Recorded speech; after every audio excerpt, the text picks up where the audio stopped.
Assalamualaikum warahmatullahi wabarakatuh. Perkenalkan, saya Nur Ahmad Solihin, mahasiswa Universitas Jana Badra, akan menyampaikan sebuah materi mengenai perekonomian Indonesia untuk memenuhi tugas ujian tengah semester yang diampu oleh dosen pengampu DRS Januar Saksono. Langsung saja simak materi perekonomian Indonesia yang saya akan sampaikan.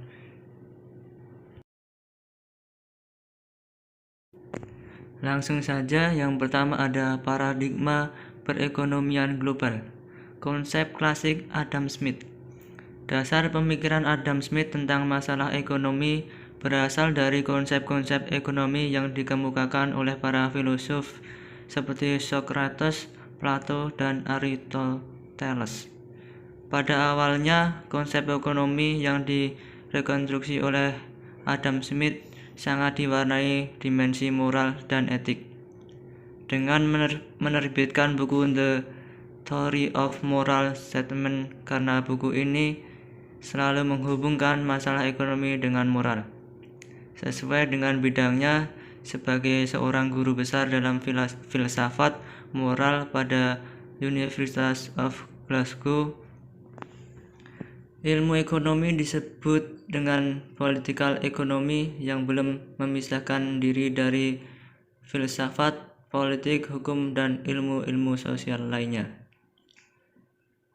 Gagasan yang dibangun oleh Adam Smith telah dilandasi oleh beberapa paradigma seperti economic freedom, self-interest, competition, dan laissez-faire. Selain itu, dikemukakan pula sumber-sumber kemakmuran bangsa dan sebab musabab terjadinya kemiskinan dalam suatu masyarakat. Yang terakhir, hal ini mencerminkan bahwa pemikiran ekonomi pada awalnya dilandasi oleh filosofi moral dan etik. Selanjutnya ada pendekatan sistem perekonomian dunia. Sistem perekonomian digunakan oleh negara untuk menghadapi beberapa tantangan dalam segi ekonomi. Sistem ini bergantung pada situasi atau kondisi yang terjadi di negara tersebut. Sistem perekonomian adalah suatu cara untuk mengatur berbagai aktivitas ekonomi di dalam anggota masyarakat, baik dari pemerintah ataupun pihak swasta. Untuk menjalankan sistem perekonomian diperlukan pula perangkat-perangkat ekonomi seperti produsen, konsumen, pemerintah, bank, dan lainnya. Pada intinya, sistem perekonomian dunia mengatur seluruh aktivitas ekonomi negara yang di dalamnya mencakup masyarakat, pemerintah, serta lembaga keuangan.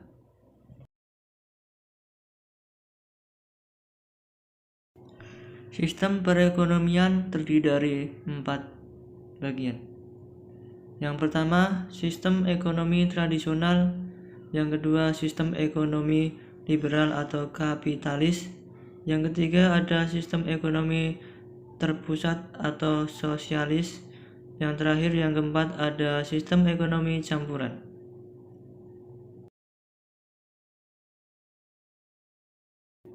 Selanjutnya ada megatrend perekonomian dunia. Mengutip John Naisbitt Megatrend 2000. Pada tahun 1990, John Naisbitt menerbitkan buku lagi yang berisi ramalan antara tahun 1990 sampai abad 21 dengan judul Megatrend 2000. Dalam buku itu dinyatakan bahwa antara 1990 sampai menjelang abad 21 ada 10 arah baru yang dapat mempengaruhi unsur-unsur penting dalam berbagai aspek kehidupan manusia. Dia disebut sebagai megatrend milenial, yang artinya ribuan tahun.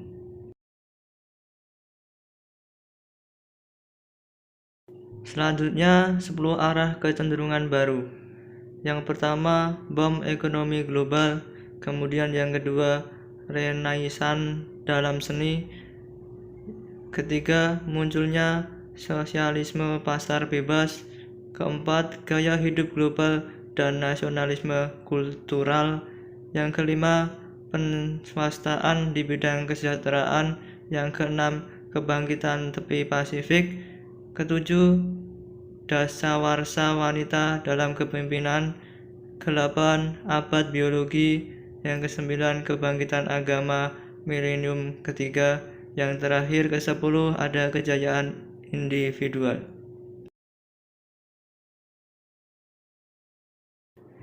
Selanjutnya ada materi mengenai payung hukum perekonomian Indonesia.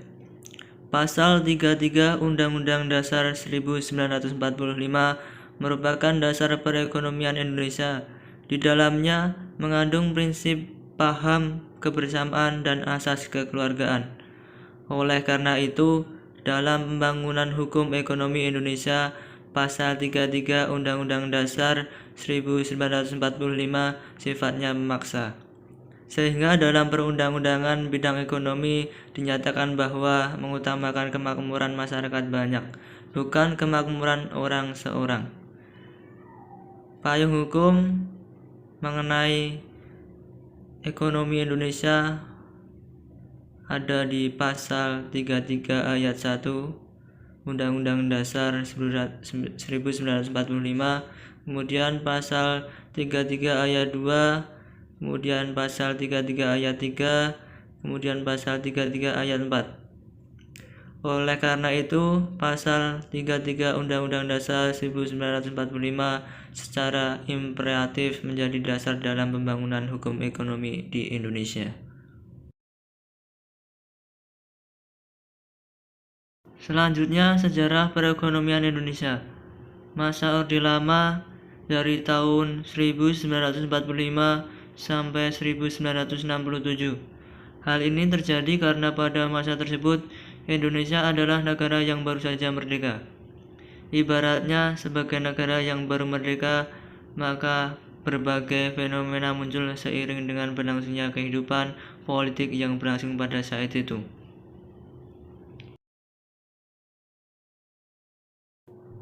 Kemudian masa Orde Baru dari 1967 sampai 2008. Masa Orde Baru identik dengan masa pemerintahan Presiden Soeharto. Orde Baru mengawali rezimnya dengan menekankan pada otoritas, stabilitas ekonomi dan politik. Program pemerintah berorientasi pada pengendalian inflasi, penyelamatan keuangan negara, dan pengamanan kebutuhan pokok rakyat. Pentingnya aspek pemerataan tampaknya disadari betul dalam masa itu, sehingga muncul istilah 8 jalur pemerataan sebagai basis kebijakan ekonominya. 8 jalur pemerataan sebagai basis kebijakan ekonomi yaitu 1. Kebutuhan pokok, 2. Pendidikan dan kesehatan, 3. Pembagian pendapatan, 4. Kesempatan kerja, 5. Kesempatan berusaha, 6. Partisipasi wanita dan generasi muda, 7. Penyebaran pembangunan, yang ke-8 peradilan. Selanjutnya ada perbedaan Orde Lama dan Orde Baru. Mengenai orientasi kebijakan ekonomi, Orde Lama ekonomi tertutup, orientasi sosial atau komunis, sedangkan Orde Baru ekonomi terbuka, orientasi kapitalis. Kemudian political will. Orde Lama kondisi baru merdeka, emosi nasionalisme sangat tinggi sehingga keinginan terlihat lebih unggul di mata bangsa asing sehingga proyek mercusuar sangat marak. Orde Baru kemauan politik kuat untuk membangun ekonomi dan membuka ruang yang besar bagi modal asing. Kemudian stabilitas politik dan ekonomi. Di Orde Lama tingkat inflasi sangat tinggi, sedangkan Orde Baru menurunkan tingkat inflasi. Pada tahun 1966, 500% menjadi 5-10% di tahun 1970.